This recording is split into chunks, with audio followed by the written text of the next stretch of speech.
जिले की हर खबर सबसे पहले आप तक पहुंचाने का वादा, बस यही है एक इरादा। आज ही लगाए अपना पद्मेश डिजिटल सेटअप। नमस्कार, बहुत स्वागत है आपका। आप देख रहे हैं पद्मेश 24/7 कृष्णा संडे के साथ बुलेटिन की शुरुआत करते हैं।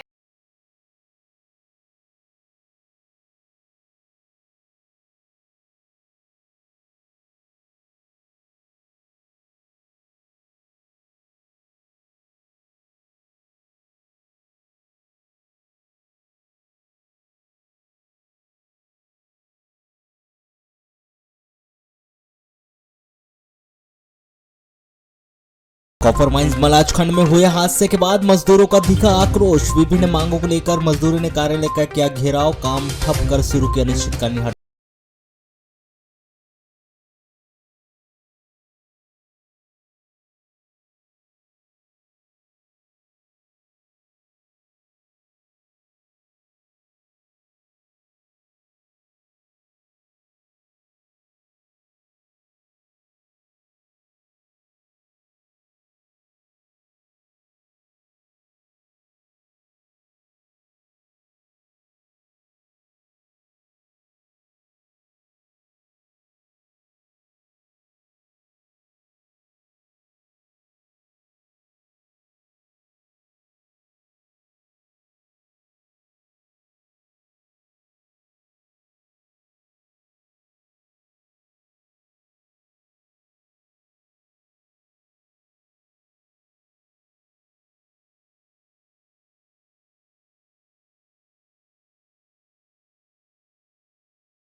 इन दिनों शाम होते ही शहर की गलियों में मच्छरों की तादाद इतनी बढ़ जाती है कि लोगों का सड़कों पर खड़ा रहना दूभर हो जाता है।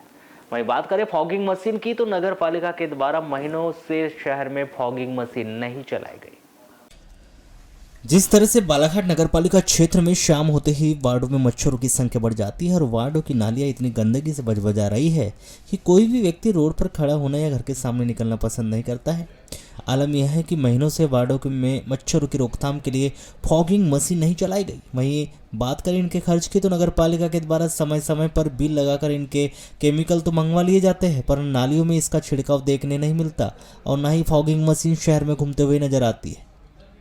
देखा जाए तो मच्छरों और नालियों में पनप रहे संक्रमण से डेंगू जैसी बीमारियां भी पनप रही है और नगर पालिका की स्वास्थ्य शाखा के द्वारा ना ही संक्रमण के लिए केमिकल युक्त पाउडरों का छिड़काव किया जाता है और ना ही नालियों के समय समय पर साफ सफाई की जाती है।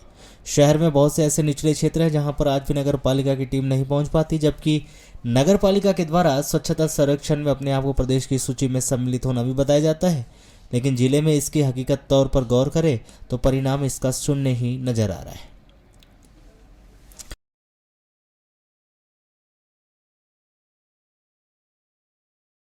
हमारे वार्ड में गंदगी बहुत ज़्यादा है। यहाँ पे नालियाँ साफ़ नहीं होती हैं। जो वर्कर है यहाँ के पार्षद वगैरह कोई ध्यान नहीं देते हैं। जो नाली साफ़ करने वाले आते हैं वो भी सिर्फ जो लोग उनको बोलते हैं, आसपास के लोग बोल देते हैं यहाँ से साफ़ करो, बस वहीं से साफ़ करें।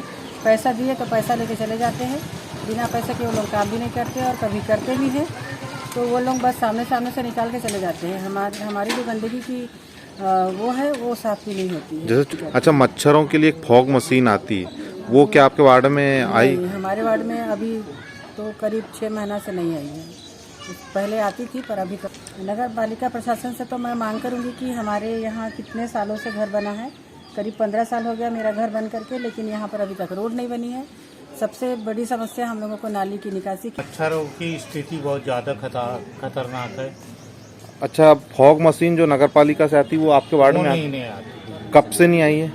ये कम से कम 15 दिन हो गया है, हमारे यहाँ नहीं है। उसके पहले आती थी क्या? हाँ, इसके पहले आती थी वो, मगर बैया रोड पे घूमती थी। नहीं, इधर आपके अंदर घरों तरफ गली में नहीं आती थी। नहीं, गली में नहीं आई। हर वार्ड में घूमना चाहिए फॉग मशीन। अच्छा, नालियाँ साफ सफाई होती है कि जैसे नहीं गंदगी? भैया कई दिनों से साफ नहीं होती। और केमिकल छिड़काव नहीं होते क्या मच्छर नहीं, मार? कुछ नहीं। ये कुछ दिन हमारे इधर में ना साफ सफाई होती ना कुछ होता है। यहाँ पर ये देखो कितनी गंदगी पड़ी हुई है। आप ही देख लो ना भी। यानी मेरा मतलब ये है क्या कम से कम एक कर्मचारी को पहुँचा सकते हैं। अपनी यहाँ की मैडम जो बनी है अपनी मैडम, मतलब फॉग मशीन भी नहीं आती क्या? कुछ नहीं कुछ नहीं आता भैया। अंदर में कुछ भी नहीं घुसता है अंदर में। साफ सफाई भी? कुछ भी नहीं। जो भी है मेन रोड से निकल जाती है तो निकल जाती है। यहाँ पर स्वच्छता ही नहीं है। यहाँ पे नगर पालिका वाले आते ही नहीं है। साफ नली नुली जैसी पड़ी रहती है। हफ्ते में एक बार आ रहे तो आए, नहीं तो आते ही नहीं है। अच्छा, शाम को जैसे मच्छरों की अधिकता हो जाती है तो यहाँ पे कोई गाड़ी गुड़ी कुछ नहीं आता और कुछ पाउडर वगैरह भी नहीं मारा जाता नली में। अच्छा, फॉग मशीन कब से नहीं आई होगी लगभग? वो साल भर हो गया, 2 साल हो गया, आई नहीं इधर। अच्छा, तो शाम को तो काफी मच्छर बढ़ जाते होंगे, बीमारियां भी? मच्छर है यहाँ पे, तो मच्छर ठहर नहीं सकता, खड़े नहीं रह सकते मच्छर के बारे। तो क्या मांग करेंगे नगर पालिका प्रशासन? अरे नगर पालिका आए और कुछ करे और नली नुली बना दे, इधर गंदगी जो है वो साफ हो जाए तो मच्छर कम हो जाए। आज का आ ही नहीं रहे, नगर पालिका आ रहा है ना पार्षद आ रहा है, कोई नहीं आ रहे इधर, आगे देखते तक नहीं है इधर। वाराणसी में अपनी अनिश्चितकालीन हड़ताल पर बैठे आंगनबाड़ी कार्यकर्ता व सहायिकाओं ने 24 मार्च को नगर के दीनदयाल चौक स्थित बगीचे के गेट के ठीक सामने जस व गीत गाकर माता रानी का पाठ कर प्रदेश के मुख्यमंत्री को सद्बुद्धि दिए जाने व उनकी मांगे पूर्ण करने के लिए जप भी किया। आपको बताया कि बीते कुछ दिनों से लगातार आंगनबाड़ी कार्यकर्ता सहायिकाएं अपनी 6 सूत्रीय मांगों को लेकर अनिश्चितकालीन हड़ताल पर है। इस दौरान आंगनबाड़ी केंद्रों पर ताले लटके हुए हैं, वहीं नवनीय आलू का पोषण आहार तक उन्हें नहीं मिल पा रहा है। आपको बताया कि बीते कुछ दिनों से लगातार आंगनवाड़ी कार्यकर्ता व आंगनवाड़ी सहायिकाएं अपनी 6 सूत्रीय मांगों को लेकर अनिश्चितकालीन हड़ताल पर है। इस दौरान आंगनवाड़ी केंद्रों पर तारे लटके हुए हैं, वहीं नवनिहालों को पोषण आहार तक नहीं मिल पा रहा है। जस भजन के माध्यम से माननीय मुख्यमंत्री महोदय जी को मन में जागृत पैदा करना चाह रहे। माँ उनकी सद्भावना बुद्धि दे कि हमारी बहनें जो हड़ताल में बैठी है, धूप में बैठी है, पसीना बहा रही है, इनके तरफ देखते हुए माता रानी उनको सद्बुद्धि दे और हमारी जो भी मांगे हैं वो पूरी करे। वन परिक्षेत्र पश्चिम बैयर के अंतर्गत बगोली बीट कक्ष क्रमांक 1447 के ग्राम ठेमा से लगे ग्राम खुदुर गांव में शिकार के लिए लगाए गए विद्युत करंट की चपेट में आने से एक भालू और 2 चीतलों की मौत हो गई। यह घटना 23 व 24 मार्च की दरमियानी रात करीब 3 बजे के आसपास की बताई जा रही है, जब इस ग्राम की विद्युत लाइन ट्रिप हुई थी। शिकारियों ने जंगल से गुजरी 11 केवी लाइन से जीआई तार खींचकर वन्य प्राणियों का शिकार करने के लिए इसे जंगल में बिछाया गया था। विद्युत करंट की चपेट में आने से एक भालू और 2 चीतल की मौके पर ही मौत हो गई। सुबह ग्रामीणों ने ग्राम के ही जंगल में एक भालू और 2 चीतल को मृत अवस्था में देखा, जिसके पश्चात आनन फानन में ग्रामीणों ने वन विभाग को इसकी सूचना दी।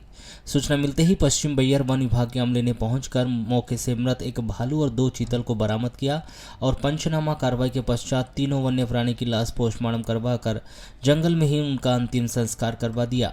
वन अमले ने मौके से 11 केवी विद्युत लाइन से खींचे गए विद्युत जीआई तार बांस की खूंटी भी बरामद की है। मामले की सूचना पाते ही मौके पर पहुंचे कान्हा वन विभाग के डॉग स्क्वाड की टीम का उपयोग किया गया, जिसे कुछ संदिग्ध पाए गए हैं। बहरहाल वन विभाग की टीम के द्वारा मामले की छानबीन कर करंट लगाने वाले आरोपियों की सरगर्मी से खोजबीन की जा रही है। ये पश्चिम बैयर परिक्षेत्र के कक्ष क्रमांक 1447 की घटना है। आज सुबह सूचना प्राप्त होने पर देखा गया गश्ती के दौरान यहाँ पे एक भालू और 2 चीतल मृत अवस्था में पड़े हुए हैं। उनकी इन्वेस्टिगेशन चल रही है। प्रथम दृष्टया समझ में आ रहा है कि शायद ये प्रकरण करंट से रिलेटेड है। तो ये जानकारी मेरे को करीब 8 बजे वार्ड नंबर 10 का पंच जो खुदुर गाँव का है, उनके द्वारा जानकारी दिया गया कि सरपंच महोदय आप जगह पे आइए, इसमें एक भालू और 2 चीतर मृत देखा गया मेरे द्वारा। उसके बाद हमने वन विभाग अधिकारियों को सूचना दिए, क्रमबद्ध दिए। उसके बाद उनने अपनी फोर्स लेके आए। आंगनबाड़ी कार्यकर्ता और सहायिकाओं के द्वारा विगत 15 मार्च से अनिश्चितकालीन हड़ताल की जा रही है, जिसमें शासन प्रशासन के द्वारा उनकी मांगों पर ध्यान नहीं देने के कारण लाडली बालिकाओं के द्वारा प्रदेश के मुखिया को पत्र लिखकर भेजा गया है। इसी तरह जिला मुख्यालय में भी आंगनवाड़ी कार्यकर्ता व सहायिकाओं के द्वारा विगत 15 मार्च से अनिश्चितकालीन हड़ताल की जा रही है, जिसमें शासन प्रशासन के द्वारा उनकी मांगों पर ध्यान नहीं दिए जाने के कारण लाडली बालिकाओं के द्वारा प्रदेश के मुखिया को पत्र लिखकर भेजा गया है कि उनकी आंगनवाड़ी कार्यकर्ता दीदियों की मांगों को पूरा किया जाए ताकि उनकी हड़ताल जल्द ही खत्म हो सके। जिसमें आज लाडली बहनों के द्वारा प्रदेश के मुखिया शिवराज सिंह चौहान को एक पत्र लिखा गया, जिसमें लाडली बिटियाओं के द्वारा अपने मामा से यह मांग की गई है कि जिन्हें आंगनवाड़ी कार्यकर्ताओं के द्वारा उनके शासन की योजना का लाभ दिया जाता है, उनकी मांगें जल्द ही जल्द पूरी कर दी जाए, जिससे आंगनवाड़ी की दीदियां शीघ्र ही काम पर लौट सके। ऐसा एक पत्र नन्ही बिटियां के द्वारा प्रदेश के मुखिया शिवराज सिंह चौहान को लिखा गया है और वह चाहती कि जैसे आंगनवाड़ी की दीदियों की हड़ताल जितनी जल्दी समाप्त होगी उतने ही जल्दी वह आंगनबाड़ियों में जाकर अपनी शिक्षा ग्रहण करेंगे।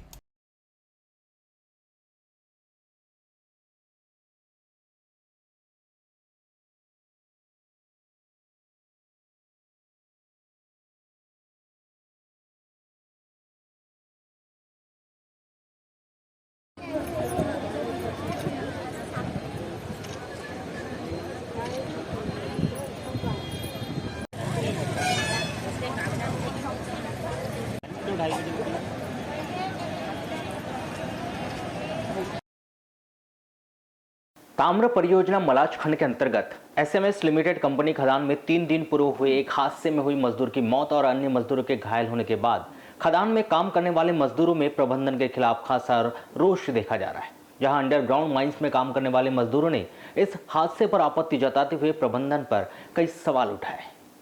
जहां उन्होंने अंडरग्राउंड में काम करने वाले मजदूरों की सुरक्षा को लेकर पुख्ता इंतजाम न होने और शासन प्रशासन के द्वारा मजदूरों को दी जाने वाली सुविधाएं न मिलने पर अपनी नाराजगी जताते हुए प्रबंधन के खिलाफ मोर्चा खोल दिया और कार्यालय के बाहर धरना प्रदर्शन कर जमकर नारेबाजी की। जहां वर्षों से लंबित अपनी विभिन्न मांगों को लेकर समस्त मजदूर अनिश्चितकालीन हड़ताल पर चले गए, जहां मजदूर और मजदूरों के संगठनों ने स्पष्ट कर दिया है कि जब तक उनकी मांगें पूरी नहीं की जाएगी तब तक उनकी अनिश्चितकालीन हड़ताल जारी रहेगी। हालांकि प्रबंधन की ओर से मजदूरों को समझाइश देने की काफ़ी कोशिश की गई, लेकिन देर शाम तक मजदूर नहीं माने। खबर लिखे जाने तक मजदूरों की हड़ताल जारी रही। बताया जा रहा है कि ताम्र परियोजना मलाज खंड के अंतर्गत एसएमएस लिमिटेड कंपनी और अन्य निजी कंपनियों के मजदूरों ने भारतीय खनिज मजदूर संघ के बैनर तले गुरुवार से अपनी विभिन्न मांगों को लेकर काम बंद अनिश्चितकालीन हड़ताल शुरू कर दी। हड़ताल के दूसरे दिन शुक्रवार को ताम्र परियोजना के सामने प्रदर्शन किया गया। इस दौरान अधिकारियों के द्वारा मजदूरों को समझाइश भी दी गई, लेकिन हड़तालियों ने उनकी बातें नहीं मानी और मांग पूरी न होने तक उनकी यह अनिश्चितकालीन हड़ताल जारी रखने की चेतावनी दी। मजदूरों का आरोप है कि इसके पूर्व भी अनेकों बार अधिकारियों को अवगत करवाया जा चुका है, बावजूद इसके कि मजदूरों की मांगों को गंभीरता से नहीं लिया जा रहा है। और हम अपनी मांग को लेकर यहाँ पर खड़े हुए हैं, जिसमें हमारी मांगे हैं अंडरग्राउंड का परफेक्टली हमको पेमेंट दिया जाए, वर्कर को, ऑपरेटर को, सबको।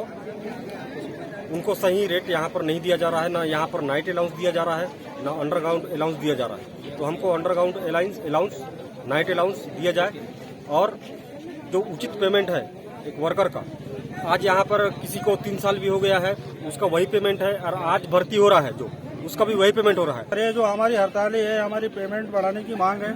जो गवर्नमेंट छुट्टी है CLPL लागू करवाना है, और जो हमारे साथ अंडरग्राउंड में दुर्घटना घटित होता है इसके लिए हम लोगों की सहायता राशि कम से कम हम लोगों को 20 लाख रुपए और कोर्ट क्लेम की राशि 25 लाख रुपए मिलना चाहिए।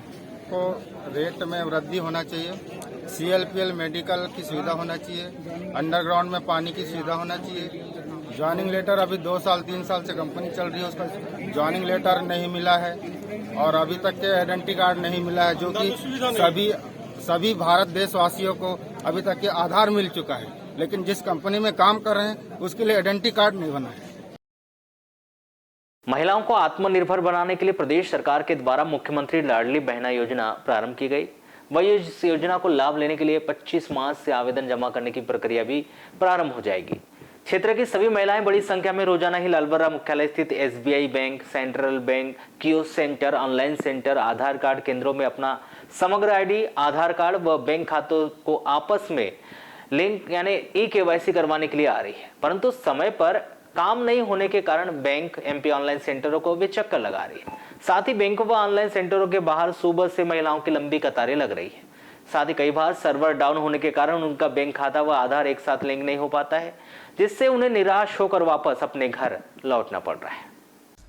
आपको बता दें कि सरकार के द्वारा महिलाओं को मुख्यमंत्री लाडली बहना योजना के माध्यम से प्रति माह 1000 रुपये देने की घोषणा की गई है ताकि उन्हें आर्थिक मदद मिल सके। परंतु जिस तरह से प्रदेश के लाडली बहनों को समग्र आईडी खाता नंबर जो आधार कार्ड से लिंक के KYC करवाने के लिए बैंक व आधार कार्ड सेंटरों का उन्हें चक्कर लगाना पड़ रहा है, जैसे ऐसा लग रहा है कि लाडली बहन योजना एक तरह से महिलाओं के लिए आफत बन गई, क्योंकि सरकार के नियम के अनुसार हितग्राही का बैंक खाता समग्र आईडी आधार कार्ड से लिंक होना आवश्यक है। यदि लिंक नहीं है तो पात्र हितग्राहियों को योजना का लाभ नहीं मिल पाएगा और महिलाएं शासन की योजनाओं का लाभ लेने के लिए प्रातः 8 बजे से अपने सारे कामों को छोड़कर बैंकों व ऑनलाइन सेंटरों में कतारें लगा रही है, परंतु बैंकों में भीड़ होने के कारण उनका काम समय पर नहीं हो पा रहा है।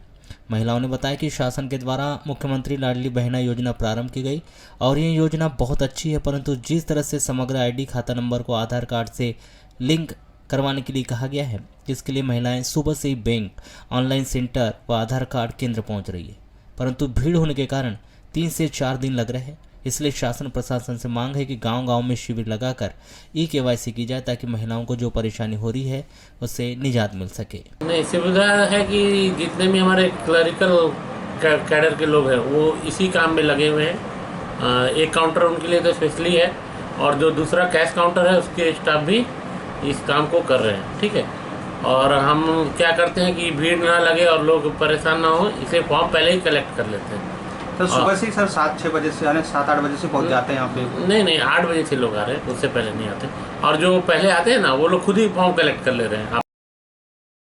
सामाजिक सुरक्षा बीमा पेंशन योजना का लाभ दिए जाने, 10,000 रुपए मानदेय देने सहित वर्षों से लंबित अपनी विभिन्न सूत्री मांगों को लेकर पिछले 2 दिनों से नगर के बस स्टैंड में जारी रसोइया बहनों के काम बंद हड़ताल शुक्रवार शाम को समाप्त कर दी गई। जहां पिछले 2 दिनों से हड़ताल पर बैठी रसोइया बहनों ने धरना स्थल पर भजन कीर्तन का आयोजन किया, तो वहीं वर्षों से लंबित अपनी विभिन्न मांगों को लेकर जमकर नारेबाजी करते हुए सभी मांगों को जल्द से जल्द पूरा कराए जाने की गुहार लगाई। इस दौरान रसोइया बहनों ने अपने उद्बोधन में महज 2,000 रुपये मानदेय से गुजारा न होने और कम मानदेय से उन्हें होने वाली परेशानियों से अवगत कराते हुए धरना प्रदर्शन, आंदोलन, रैली के माध्यम से, ज्ञापन के माध्यम से ही उनकी मांगें पूरी न होने पर अब अप्रैल माह के आखिरी सप्ताह से अनिश्चितकालीन हड़ताल शुरू किए जाने की रणनीति बनाई। जहां अप्रैल के आखिरी सप्ताह में अनिश्चितकालीन हड़ताल किए जाने का ऐलान के साथ ही शुक्रवार शाम को नगर में एक रैली निकाली गई है। रैली विभिन्न मार्गों का भ्रमण करते हुए कलेक्टर कार्यालय पहुंची, जहां रसोइया संघ ने मुख्यमंत्री और प्रधानमंत्री के नाम ज्ञापन सौंपते हुए यथाशीघ्र ही उनकी मांगे पूरी किए जाने की गुहार लगाई। हम 2 दिवसीय धरना प्रदर्शन पे इसीलिए बैठे हैं कि हमारी प्रमुख मांगे प्रमुख से जो हमारी राशि रुकी हुई 6 महीने से हमारे समूह को खाद्यान्न नहीं मिला, उधारी ले लेकर खिलाए, अभी कुछ समूह बंद है। और दूसरी बातें ये है कि जो हमारी बहना 2,000 रुपये जो मानदेय इनको मिलता है, 2,000 में क्या होता है, हमको कलेक्टर रेट दिया जाए, आंगनवाड़ी रसोई को 500 रुपये दिया जाता है। इससे क्या होता है, अखिल भारतीय स्व सहायता समूह रसोइया संघ का जिला स्तरीय यहाँ पे 2 दिवसीय जो है धरना प्रदर्शन और रैली के माध्यम से हम माननीय प्रधानमंत्री और माननीय मुख्यमंत्री जी के नाम से हम ज्ञापन सौंप रहे हैं। रसोइयों की प्रमुख मांग ये है कि उनको न्यूनतम वेतन सामाजिक सुरक्षा पेंशन दिया जाए और मानदेय जो है वो कम से कम 10,000 रुपये दिया जाए, क्योंकि जो 500 रुपये आंगनबाड़ी में जो काम करती हैं उनको मिल रहा है और 2,000 रुपये जो दूसरी स्व सहायता समूह की रसोइया हम इसका विरोध करते हैं।